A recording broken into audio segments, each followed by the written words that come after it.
எவ்வளவு பெரியதாக. இங்க how big, இந்த பிக் கீழே பாருங்க adjective or adverb அப்படின்னு கொடுத்திருக்கேன். இதை நான் எக்ஸ்பிளைன் பண்றேன், கவனிங்க. இந்த தமிழ் அர்த்தத்தை என்னைக்கு மறக்கூடாது. ஃபர்ஸ்ட் வேருக்கு எக்ஸாம்பிள் பார்க்கலாம். வேருக்கு எங்கேன்னு அர்த்தம். அதே WERE வேருக்கு மீனிங் கிடையாது, பாசன்ஸ்ல ப்ளூரலுக்கு வரும், அவ்வளவுதான்.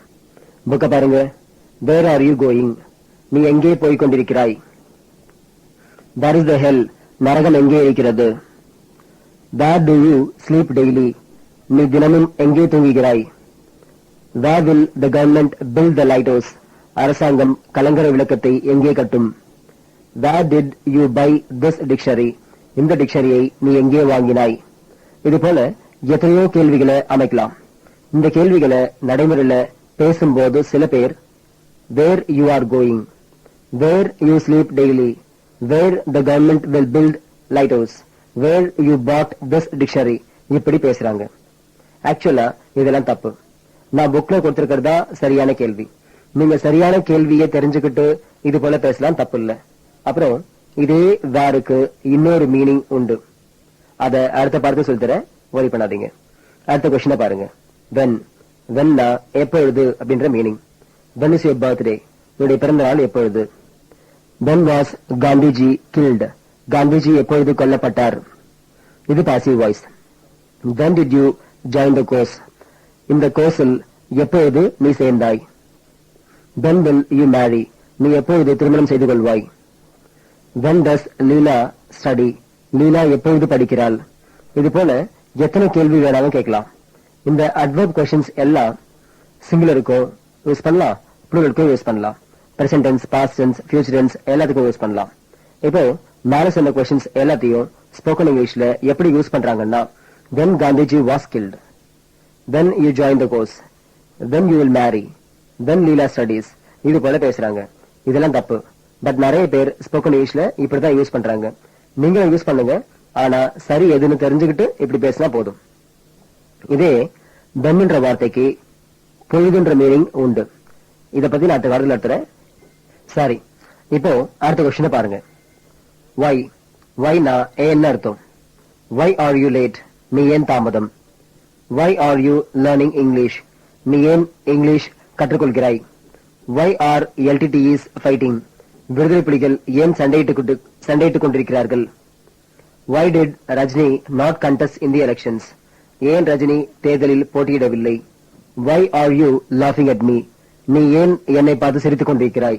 இது போல நிறைய கொஸ்டின்ஸ் கேட்கலாம். நிறைய பேர் வழக்கத்துல இந்த கேள்விகளை எப்படி கேட்கிறாங்கன்னா, why you are learning English, why LTTEs are fighting, why Rajini did not contest in the elections, why you are லாஃபிங் அட் மீ இப்படி பேசுறாங்க. இத பத்தி முதல்லயே சொன்ன, இதெல்லாம் ஸ்போக்கன் இங்கிலீஷ்க்கு மட்டும்தான், ரிட்டன் இங்கிலீஷ்ல வராது. சரி, அடுத்து பார்க்க போறது ஹவுனா எப்படி. ஹவ் ஆர் யூ, நீ எப்படி இருக்கிறாய். ஹவ் இஸ் இட், இது எப்படி இருக்கு. ஹவு டு யூ மேனேஜ், நீ எப்படி சமாளிக்கிறாய். How did you write the exam, தேர்வு எப்படி எழுதினாய். How is the president of India elected, இந்தியாவின் ஜனாதிபதி எப்படி தேர்ந்தெடுக்கப்படுகிறார். இஸ் எலெக்டட், தேர்ந்தெடுக்கப்படுகிறார். இது பாசிவ் வாய்ஸ். இந்த adverb questions when, where, why, how இதெல்லாம் கேள்வியா வரும்போது நான் கொடுத்திருக்க மீனிங்கை வச்சு அப்படியே புரிஞ்சுக்கணும். கேள்வியா வராம வேற எங்கேயாவது வந்தாதான் வேற மீனிங். என்ன புரியுதா? ஓகே, அடுத்து பாருங்க. how big, பிராக்கெட்ல கொடுத்திருக்கேன் adjective or adverb. how big, big adjective தான். மீனிங் என்ன, எவ்வளவு பெரியதாக. இந்த ஹவுக்கு எப்படின்ற மீனிங் கிடையாது. அதாவது ஹவு கேள்வியா வரும்போது அட்ஜெக்டிவ் அல்லது அட்வர்புக்கு முன்னால வந்தா அந்த ஹவுக்கு எவ்வளவு மீனிங் வரும். இந்த எக்ஸாம்பிள்ஸ கவனிங்க. நான் ஹவுக்கு பக்கத்துல அட்ஜெக்டிவ் வரா போலையும் கொடுத்திருக்கேன், அட்வர்ப் வரா போலையும் எக்ஸாம்பிள்ஸ் கொடுத்திருக்கேன், கவனிங்க. How big is India, India எவ்வளவு பெரியதாக இருக்கிறது. ஹவு பிக், எவ்வளவு பெரியதாக. ஹவு பியூட்டிஃபுல் இஸ் பீகாக், மயில் எவ்வளவு அழகாக இருக்கிறது. How bright is the sun, சூரியன் எவ்வளவு பிரகாசமாக இருக்கிறது. How bright அர்த்தம் எவ்வளவு பிரகாசமாக. மேல how beautiful அர்த்தம் எவ்வளவு அழகாக. சரி, இப்போ இதே கேள்விகளை ஆச்சரிய வாக்கியமாகவும் மாத்தலாம். how big India is னா இந்தியா எவ்வளவு பெருசா இருக்குன்னு அர்த்தம். இதே how beautiful peacock is னா மயில் எவ்வளவு அழகா இருக்கு அப்படின்னு அர்த்தம். how bright the sun is னா சூரியன் எவ்வளவு பிரகாசமாக இருக்கிறதுன்னு அர்த்தம். இதெல்லாம் கேள்வி கிடையாது, ஆச்சரிய வாக்கியங்கள். சோ இது போல question sentenceல இருக்கிற இந்த am, is, are, was, were, shall be, will be இதெல்லாம் கடைசியில போட்டா ஆச்சரிய வாக்கியம் ஆயிடும். அவ்வளவுதான். இப்போ இதே ஹவுக்கு பக்கத்துல adverb வர மாதிரி சில எக்ஸாம்பிள்ஸ் பாருங்க. how long were you waiting? நீ எவ்வளவு நேரமாக காத்துக் கொண்டிருந்தாய். how actively is he working? அவன் எவ்வளவு சுறுசுறுப்பாக வேலை செய்து கொண்டிருக்கிறான். how far is your house from here? உன்னுடைய வீடு இங்கிருந்து எவ்வளவு தூரத்தில் இருக்கிறது. இது போல நிறைய எக்ஸாம்பிள்ஸ் கொடுத்துட்டே போலாம். மொத்தமா இந்த question adverbsல என்ன பாத்தீங்க? where, when, why, how plus adjective or adverb இது எல்லாத்துக்கும் தமிழ்ல என்னன்னு தெரியும். எல்லாத்துக்கும் எக்ஸாம்பிள்ஸ் பாத்தீங்க. நடைமுறையில இதை பேசும்போது எப்படி யூஸ் பண்றாங்கன்றது பாத்தீங்க. இந்த கொஸ்டின்ஸ்லாம் எல்லா டென்ஸ்லயும் யூஸ் பண்ணலாம். பிரசன்ட் டென்ஸ்ல, பாஸ்ட் டென்ஸ்ல, ஃபியூச்சர்ல, அப்புறம் சிங்குலருக்கும் யூஸ் பண்ணலாம், ப்ளூரலுக்கும் யூஸ் பண்ணலாம். எங்க வந்தாலும் இந்த மீனிங்க மாத்தக்கூடாது, மறக்கூடாது. சரி, என்ன எப்படி புரியுது? நல்லா புரியும் நினைக்கிறேன். டீச் பண்ணும்போது உங்களுக்கு நல்லா புரியும். ஆனா படிச்சாதான் புரிஞ்ச விஷயங்கள்லாம் மனசுல பதியும். நான் முதல்ல சொன்னேன், டைட்டில்ஸ் முக்கியம் இல்ல, அதுக்குள்ள நடத்துற விஷயங்கள் தான் முக்கியம். நான் நடத்துற விஷயங்களை புரிஞ்சுக்கிட்டு அப்படியே மனப்பாடம் பண்ணி தான் ஆகணும். என்ன சொல்றது புரிய நினைக்கிறேன். ஓகே, இப்போ நாம அடுத்து பார்க்க போறது இந்த அட்வர்ப்ஸ பத்தி இன்னும் சில முக்கியமான விஷயங்கள் சொல்ல வேண்டியிருக்கு. புக்க பாருங்க. The adverbs like always, never, already, almost, often, usually, etc. are used between the subject and the verb if the verb has only one word in it. அதாவது always, never, already, almost, often, usually இது போல adverbs எல்லாம் verbல ஒரே ஒரு வார்த்தை இருந்தா அப்போ verb-க்கும் subject-க்கும் நடுவுல போடணும். சப்ஜெக்ட்னா என்னன்னு தெரியும் இல்லையா? verb-க்கு முன்னால இருக்கிற வார்த்தை சப்ஜெக்ட். பொதுவாவே எல்லா adverbs-ம் verb-க்கு பின்னாலதான் வரும். இது போல ஒரு சில adverbs மட்டும்தான் verb-க்கு முன்னால வரும். இது போல வர்றது ரொம்ப ரேர். எக்ஸாம்பிள்ஸ் பார்த்தா நல்லா புரியும். He always blames others. அவன் எப்பொழுதும் மற்றவர்களை குறை கூறுகிறான். இந்த வாக்கியத்துல verb எது? blames. இந்த verbல எத்தனை வார்த்தை இருக்கு? ஒரே ஒரு வார்த்தை இருக்கு. சரி, இந்த சென்டென்ஸ்ல சப்ஜெக்ட் எது? he. verb எது? blames. he blamesக்கு இடையில, அதாவது சப்ஜெக்ட்டுக்கும் verbுக்கும் இடையில மேல கொடுத்திருக்க adverb யூஸ் பண்ணணும். நான் என்ன கொடுத்திருக்கேன்? always என்ற adverb இடையில போட்டிருக்கேன். இப்படிதான் நீங்களும் போடணும். இன்னொரு எக்ஸாம்பிள் பாருங்க. I never smoke. நான் ஒருபோதும் புகைப்பதில்லை. இந்த சென்டென்ஸ்ல I சப்ஜெக்ட், ஸ்மோக் verb. அதே சமயத்துல ஸ்மோக்ன்ற verbல ஒரே ஒரு வார்த்தை இருக்கு. அதனால ஐக்கும் ஸ்மோக்குக்கும் நடுவுல இதை யூஸ் பண்றேன். அதாவது சப்ஜெக்ட்டுக்கும் verbுக்கும் இடையில never போட்டிருக்கேன். இப்படித்தான் போடணும். சரி, அடுத்து இன்னொரு எக்ஸாம்பிள் பாருங்க. My father often scolds me. எங்க அப்பா என்ன அடிக்கடி திட்டுறார். இங்க my father subject, scolds verb. அதே சமயத்துல scoldsன்ற verbல ஒரே ஒரு வார்த்தை இருக்கு. அதனால சப்ஜெக்ட்டுக்கும் verbுக்கும் இடையில oftenன்ற adverb யூஸ் பண்ணிருக்கேன். என்ன புரியுதா? இதே அடுத்த பாயிண்ட் கவனிங்க. If the verb has more than one word in it, then the above adverbs are used after the first word only. அதாவது verbல ஒரு வார்த்தைக்கு மேல இருந்தா முதல் வார்த்தைக்கு பக்கத்துல மேல கொடுத்திருக்க adverbs யூஸ் பண்ணணும். எக்ஸாம்பிள்ஸ் பாருங்க. She is usually coming late. அவள் வழக்கமாக தாமதமாக வந்து கொண்டிருக்கிறாள். இந்த சென்டென்ஸ்ல verb எது? is coming. ரெண்டுமே verb. இப்போ verbல எத்தனை வார்த்தை இருக்கு? ரெண்டு வார்த்தை இருக்கு. is ஒன்னு, coming ஒன்னு. ரூல் என்ன? முதல் வார்த்தைக்கு பக்கத்துல இந்த adverbs யூஸ் பண்ணணும். is முதல் வார்த்தை. அதனால usuallyன்ற adverb isக்கு பக்கத்துல போட்டிருக்கேன். She is usually coming late. இந்த அடுத்த எக்ஸாம்பிள் பாருங்க. He had already resigned the job. அவன் ஏற்கனவே வேலையை ராஜினாமா செய்திருந்தான். இங்க verbல ரெண்டு வார்த்தை இருக்கு. had ஒன்னு, resigned ஒன்னு. இதுல முதல் வார்த்தை என்ன? had. அதனால hadக்கு பக்கத்துல already போடணும். கடைசியா இந்த எக்ஸாம்பிள் பாருங்க. I will always be waiting for you. நான் உனக்காக எப்பொழுதும் காத்துக் கொண்டிருப்பேன். இந்த சென்டென்ஸ்ல verbல மூணு வார்த்தை will be waiting, will ஒன்னு be ஒன்னு waiting ஒன்னு. இதுல முதல் வார்த்தை என்ன will, அதனால வில்லுக்கு பக்கத்துல always போட்டிருக்கேன். என்ன புரியுதா? இவ்வளவுதான் விஷயம். அடுத்து கடைசியா ஒரு பாயிண்ட் பார்க்கலாம், கவனிங்க. If the sentence has only one auxiliary verb, then these adverbs are used after such auxiliary verbs only. Auxiliary verbs பத்தி அடுத்த பாடத்துல கிடையாது, அதுக்கு அடுத்த பாடம் அதெல்லாம் நடத்துவேன். சென்டென்ஸ்ல வெறும் auxiliary verb மட்டும் இருந்தா அந்த auxiliaryக்கு பக்கத்துல இந்த adverbs போடணும். You are always active. நீ எப்போதும் சுறுசுறுப்பாக இருக்கிறாய். இந்த சென்டென்ஸ்ல are என்ற auxiliary verb மட்டும் இருக்கிறதுனால அதுக்கு பின்னால always என்ற adverb போட்டிருக்கேன். அடுத்து என்ன இருக்கு? It is already 11:30. மணி ஏற்கனவே 11 ஆயிடுச்சு. இங்க பாருங்க, is என்ற auxiliary verb மட்டும் வந்திருக்கு. அதனால isக்கு பின்னால already என்ற adverb போட்டிருக்கேன். I am also a doctor. நான் கூட ஒரு டாக்டர் தான். இங்க amக்கு பக்கத்துல also என்ற adverb போட்டிருக்கேன். also adverb தான். என்ன? சரி, இந்த 3 பாயிண்ட்ஸும் புரிய நினைக்கிறேன். மறுபடியும் சொல்றேன், கவனிங்க. ஃபர்ஸ்ட் பாயிண்ட் என்ன? verbல ஒரே ஒரு வார்த்தை இருந்தா சப்ஜெக்ட்டுக்கும் verbுக்கும் நடுவுல. செகண்ட் பாயிண்ட் என்ன? அதே verbல ஒண்ணுக்கு மேல வார்த்தைகள் இருந்தா முதல் வார்த்தைக்கு பக்கத்துல. தேர்ட் பாயிண்ட், auxiliary verb இருந்தா அந்த auxiliary verbுக்கு பின்னால. இவ்வளவுதான் விஷயம். இத என்னைக்கும் வரக்கூடாது. ஒரு சில adverbs தான் மேல சொன்ன மாதிரி வரும். என்ன புரியுதா? எல்லா adverbs வராது, ஒரு சில adverbs தான் மேல சொன்ன மாதிரி வரும். சரி, இன்னைய கிளாஸ்ல நாம இது வரைக்கும் என்ன பார்த்தோம்? adverb என்ற பாடம் பார்த்தோம். adverb இல்லாமையும் சென்டென்ஸ் ஃபார்ம் பண்ண முடியும். என்ன ஒண்ணு, adverb, adjective இதெல்லாம் சேர்க்கும் போது சென்டென்ஸ்க்கு ஒரு சுவை ஏற்படும். அவ்வளவுதான். செயல் எப்படி நடக்குதுன்னு சொல்றதுக்கு adverb நாம யூஸ் பண்றோம். இந்த adverb verbுக்கு பின்னால வரும். சில adverbs தான் பின்னால வராது.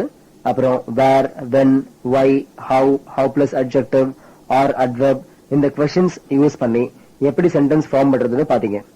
அப்புறம் கடைசியா 3 ரூல்ஸ் பாத்தீங்க. இன்னைக்கு சொல்லிக் கொடுத்த விஷயங்கள் எல்லாம் என்னைக்கும் மறக்கூடாது.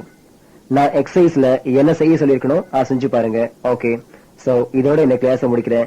We'll see tomorrow. Thank you. இன்னும் நிறைய தெரிஞ்சுக்கணும்னா என்னுடைய வீடியோ சிடியை வாங்கி பாருங்க, ரொம்ப யூஸ்ஃபுல்லா இருக்கும். இந்த சிடிஸ் இல்லாம நீங்க என்கிட்ட நேரடியாகவும் கத்துக்கலாம், ஆன்லைன்ல அதாவது ஸ்கைப் மூலமாகவும் கத்துக்கலாம், அல்லது மொபைல் வழியாகவும் கத்துக்கலாம். டீடைல்ஸ் வேணும்னா என்னுடைய மொபைல் நம்பருக்கு கால் பண்ணுங்க. 9444426000 அல்லது லேண்ட்லைன் நம்பர் 24333325க்கு கால் பண்ணுங்க. நம்ம வெப்சைட் வந்து www.sagaenglish.in. அட்ரஸ் வந்து 568 அண்ணா சாலை, தேனாம்பேட்டை, சென்னை 18.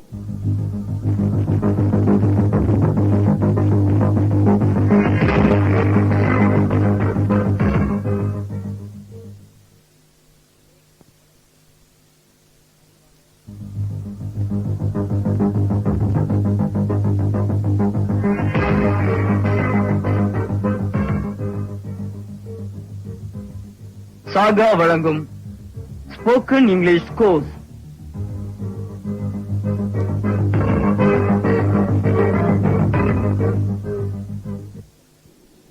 மார்னிங்.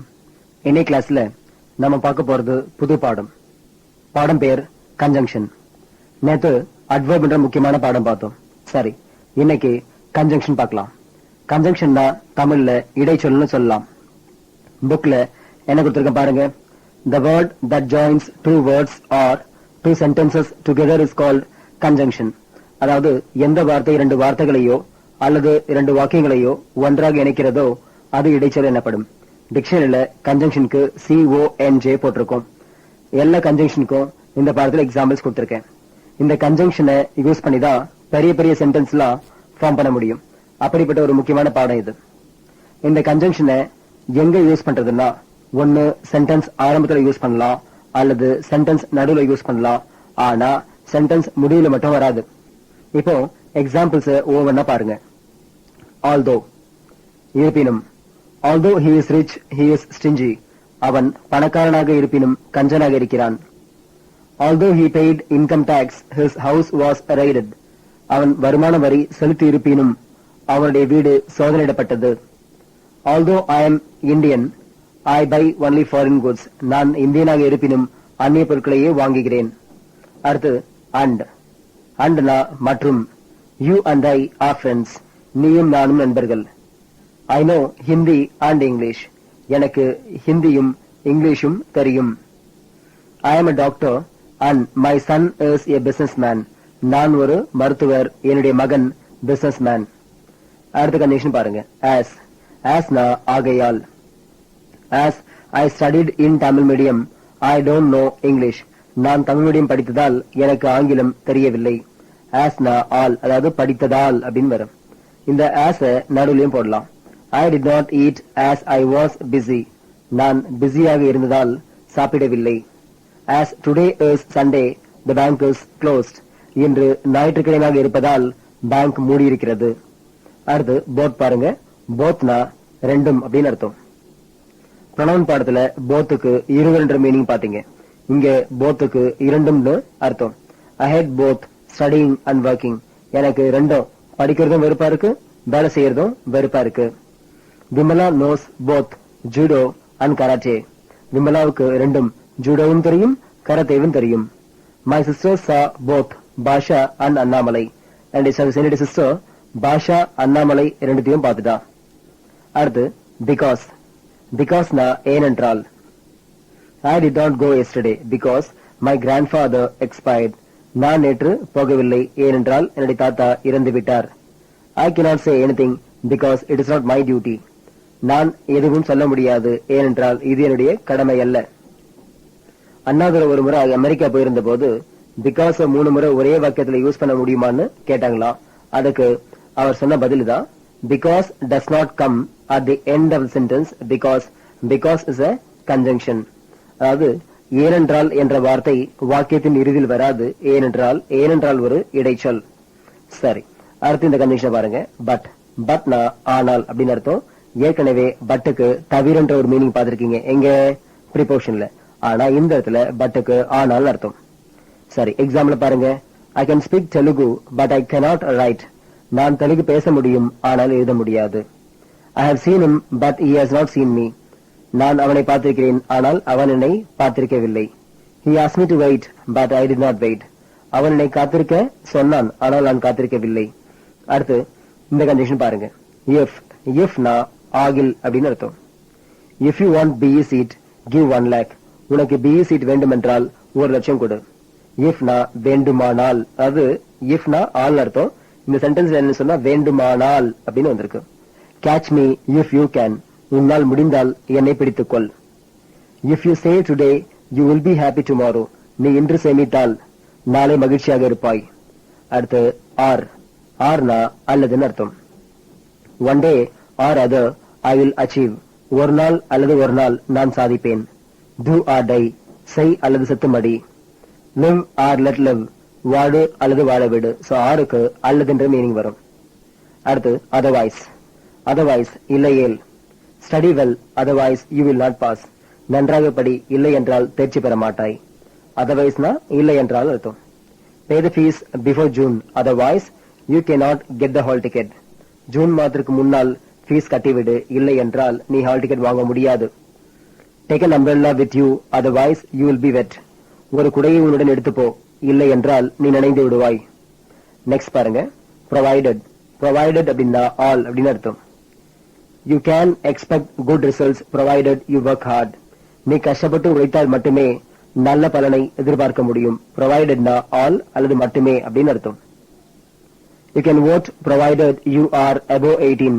உனக்கு 18 வயதிற்கு மேல் இருந்தால் மட்டுமே ஓட்டு போட முடியும். The doctors will operate your father provided you pay 40,000 rupees at once. நீ உடனடியாக 40,000 ரூபாய் கட்டினால்தான் டாக்டர் உன்னுடைய அப்பாவிற்கு அறுவை சிகிச்சை செய்வார். அடுத்து சின்ஸ்னா ஆகையால் அர்த்தம். சின்ஸ்னாலோ ஆஸ்னாலோ ஒரே மீனிங். சின்ஸ் யூஸ் பண்ற இடத்துல ஆஸோ யூஸ் பண்ணலாம். இதே சின்ஸ் ப்ரிபோஷன்லயும் பாத்தீங்க, அங்க அதுக்கு வேற மீனிங். இப்போ எக்ஸாம்பிள பாருங்க. Since today is the last day, I like to advise you. இன்று கடைசி நாளாக இருப்பதால் உங்களுக்கு அறிவுரை கூற விரும்புகிறேன். Since இருப்பதால், இந்த இடத்துல as today is the last day, I like to advise you know சொல்லலாம். இன்னும் ஒன்னோட எக்ஸாம்பிள் பாருங்க. Since I am married, I need more money. நான் கல்யாணம் ஆனவனாக இருப்பதால் நிறைய பணம் தேவைப்படுகிறது. Since I read newspaper daily, I learned a lot of things. நான் தினமும் நியூஸ் பேப்பர் படிப்பதால் நிறைய விஷயங்களை தெரிந்து கொள்கிறேன். சரி, அடுத்து பாருங்க. Today is my birthday, so I am happy. இன்று என்னுடைய பிறந்த நாள், எனவே நான் மகிழ்ச்சியாக இருக்கிறேன். இந்த சென்டென்ஸ்ல பாருங்க, கன்ஜெக்ஷன் என்ன? சோனா என்ன மீனிங்? எனவே. There is no work for me tomorrow, so we will go to MGM Disney World. நாளைக்கு எனக்கு எந்த வேலையும் இல்லை, அதனால் நாம MGM Disney Worldக்கு போலாம்.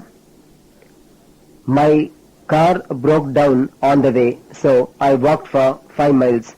என் கார் வழியில நின்னு போச்சு, அதனால 5 மைல் நடந்தேன். அதாவது சோக்கு என்ன மீனிங்னா என்ன? அதனால், எனவே, இப்படிலாம் மீனிங் உண்டு. இதே சோக்கு ரொம்பன்ற இன்னொரு மீனிங்லயும் வரும். இட்ஸ் சோ ஈஸி, இது ரொம்ப ஈஸி, இது போல யூஸ் பண்ணலாம். சோக்கு அவ்வாறு அப்படின்னு இன்னொரு மீனிங் உண்டு. ஐ திங்க் சோ, நான் அப்படி நினைக்கிறேன் அல்லது நான் அவ்வாறு நினைக்கிறேன். இடத்துக்கு ஏத்த மாதிரி மீனிங் எடுத்துக்கணும். சரி, அடுத்து பாருங்க. தான் தான்னா விடன்னு அர்த்தம். 10 is greater than 5. 10 5 விட பெரியது. தான் என்ன அர்த்தம்? விட அப்படின்னு அர்த்தம். Indian cricket team is better than Pakistan cricket team.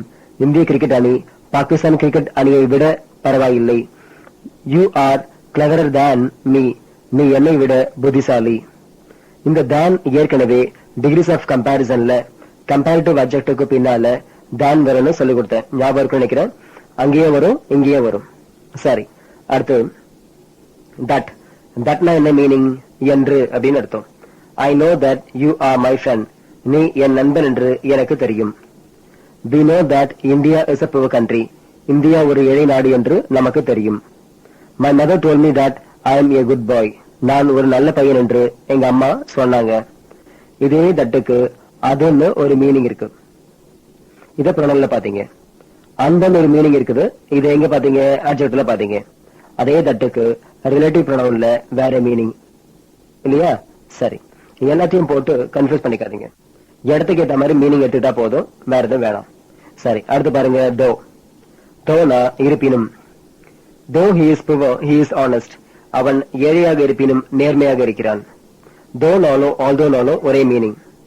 He gives importance to English though he is a Tamilian. அவன் தமிழனாக இருப்பினும் ஆங்கிலத்திற்கே முக்கியத்துவம் கொடுக்கிறான். Though I have a lot of money, I have no peace of mind.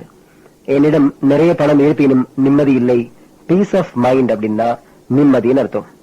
அப்புறம் தோ நாளும் although நாளும் ஒரே மீனிங், முன்னாடி சொன்ன. சரி, இப்ப டில் பாருங்க. டில் வரையில் அப்படின்னு அர்த்தம். I will not come anywhere till I finish my work. நான் என் வேலையை முடிக்கும் வரை எங்கேயும் வரமாட்டேன். Don't wait till I come. நான் வரும் வரையில் காத்திருக்காதே. Only fools wait till opportunity comes, but clevers make them. முட்டாள்கள் மட்டுமே சந்தர்ப்பம் வரும் வரையில் காத்திருப்பார்கள், அறிவாளிகள் அவைகளை உண்டாக்குவார்கள்.